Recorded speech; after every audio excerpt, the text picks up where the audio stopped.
Welcome to Luca is a Billionaire, where the only thing I invest in is your answers. You begin by preparing for the legitimate Apple Cash setup. Open Wallet, sign in with your Apple ID, and make sure two-factor authentication is on. Have your government ID and a billing address ready because Apple may require identity confirmation for full Apple Cash features. Once done, add a supported debit card or set up Apple Pay. This starts the verification flow. You should follow on-screen prompts. These maintain compliance and protect your account from fraud. Next, you proceed through the verification steps Apple provides. When Wallet asks, submit clear photos of your ID and any requested documents. Apple uses these to verify identity and meet legal requirements. Make sure the details you enter match your official records to prevent rejection.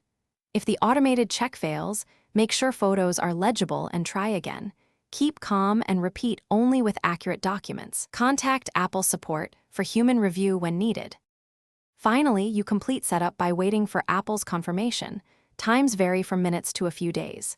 If verification is denied, carefully review the reason, correct any mismatched details, and resubmit. Persistent issues mean contacting Apple support directly. Do not attempt to bypass identity checks. Doing so risks account suspension and legal problems. If you need a temporary option, use family sharing, standard bank transfers, or other compliant wallets until verification. Thanks for watching and please subscribe. It's the best investment you'll ever make.